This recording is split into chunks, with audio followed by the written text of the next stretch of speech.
সালামু আলাইকুম। প্রিয় অষ্টম শ্রেণীর শিক্ষার্থীরা, Karatetula CMS memorial high school and college কর্তৃক অনলাইন ক্লাসে তোমাদের স্বাগতম। আমি সাজিয়া আফরিন, সহকারী শিক্ষক, Karatetula CMS memorial high school and college. অষ্টম শ্রেণীর বন্ধুরা, আজকে আমি তোমাদের সাহিত্য কণিকা থেকে একটি ক্লাস নেব। তাহলে চলো শুরু করি। মংডুর পথে, লিখেছেন বিপ্রদাস বড়ুয়া। শিক্ষার্থী বন্ধুরা, নিশ্চয়ই তোমাদের মনে আছে গত ক্লাসে আমি তোমাদের মংডুর পথের প্রথম অর্ধেক নিয়ে আলোচনা করেছিলাম। আজকে তোমাদের আমি মংডুর পথের শেষের অর্ধেক নিয়ে আলোচনা করব। তাহলে চলো শুরু করি। 25শে মে লেখকের মংডুর ভ্রমণের দ্বিতীয় দিন। লেখক মহাথেরোর সাথে প্রধান সড়ক ধরে চলছেন। চলতি পথে তার চোখে পড়ল দুই পাশে বাড়ি, বাজার, বিভিন্ন রকমের গাছপালা। বৃষ্টি, শিরীষ, আম, কাঁঠাল, কৃষ্ণচূড়া, তেঁতুল, নারকেল, সব গাছই আমাদের দেশের মতো। গত রাতে বৃষ্টি হয়েছে, গাছের পাতাগুলো বৃষ্টির পানিতে ধাতব মুদ্রার মতো চকচক করছে। সড়কে চলতে লেখকের চোখে পড়ল নানা রকমের গাছ। বৃষ্টি, শিরীষ, আম, কাঁঠাল, কৃষ্ণচূড়া, তেঁতুল, নারকেল, সবই আমাদের দেশের মতো। এছাড়া পদাউক, সোনালু ফুল, পদাউকের পাতা লকলক করছে। পদাউকের সোনালু ফুল ফোটার এখনই সময়। মিয়ানমারের লোকেরা এই পদাউকের সোনালু ফুলকে সেন্না বলে। একটা নদী দেখতে পাচ্ছ, এই নদীটা হচ্ছে সুদারডিয়া নদী। এই সুদারডিয়া নদীর উপর সেউজার সেতু। লেখক হাঁটতে হাঁটতে এই সেতু পার হয়ে মংডুর ওপারে সুদারপাড়ায় গিয়ে পৌঁছলেন। এটা হচ্ছে একটা মুসলিমদের গ্রাম। লেখক দেখলেন সেউজার সেতুর কাছেই 5-7 জন মাছ নিয়ে বসেছে, তরি তরকারি নিয়ে বসেছে কয়েকজন। বাজারটা হচ্ছে গ্রামের ছোট বাজার। 5-6টা দোকান, বুড়ো আঙুলের সমান চিংড়ি। চিংড়ির কিলো হচ্ছে 4 থেকে 500 চেয়ে। আমাদের তুলনায় পানির দাম মাছের টাকা হিসেবে 40 থেকে 50 টাকার মধ্যে। মংডুতে এসে কাউকে প্যান্ট দেখেননি, শুধু লেখক প্যান্ট পরেছেন, মহাতেরো চিবর পরেছেন, বর্মীরা সবাই লুঙ্গি পরে, অফিস কাছারিতেও লুঙ্গি। শুল্ক অধিদপ্তরে লেখক 2 জনকে প্যান্ট পরতে দেখেছেন, এরা হলেন পুলিশ, অন্যরা সবাই লুঙ্গি পরে।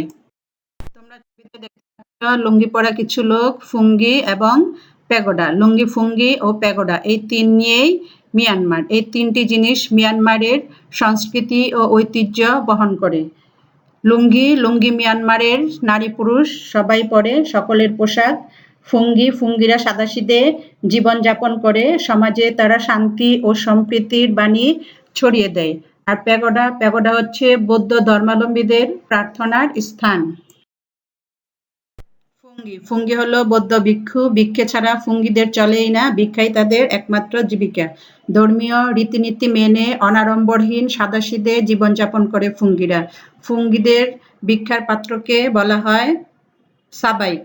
ভিক্ষা পাত্র লাখা দিয়ে তৈরি হয়। বার্মা ফুঙ্গিদের অত্যন্ত সম্মানের চোখে দেখে। চিবর, চিবর ভিক্ষুদের পরিধেয় সেলাইবিহীন লুঙ্গির মতো। গায়ে আলাদা এক টুকরা চিবর থাকে, হাত কাটা ও এক কাত কাটা একটা গেঞ্জি থাকে, কোমরে বেল্ট বা বন্ধনী থাকে। এসব মিলে একে বলা হয় ত্রিচিবর। সাধারণত লাল ও লালের কাছাকাছি রঙের চিবরের রং হয়।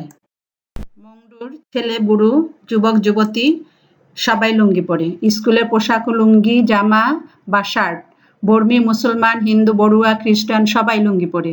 বর্মীরা শার্টটি লুঙ্গির নিচে গুজে দেয়, আর মংডুর মুসলিমরা শার্ট পরে লুঙ্গির বাইরে। লুঙ্গি, শার্ট ও বর্মী কোট, মাথায় বর্মী টুপি, পায়ে 2 ফিতে মজবুত স্যান্ডেল বর্মীদের জাতীয় পোশাক। প্রত্যেক দেশের লোকদেরকেই তাদের রীতিনীতি, আচার আচরণ এবং দৈহিক গড়ন থেকে আলাদা করা যায়। লোকজন লেখককে দেখছে, সব দেশের লোক বিদেশিদেরকে চিনতে পারে। লেখক সকালে নাস্তা খাওয়ার জন্য রেস্তোরাঁয় গেলেন, বাসমান রেস্তোরাঁ। সেই রেস্তোরাঁয় নুডলস, পোড়া লঙ্কা গুঁড়ো, তেঁতুলের টক, কলার থোড় ইত্যাদি সবজি দিয়ে স্যুপ, ডিমের সিদ্ধ মিশিয়ে খেয়েছেন। সকালের জন্য লেখক মনে করেছেন এটা একটা আদর্শ খাবার। সঙ্গে বিনি পয়সায় ছিল চিনি ছাড়া চা।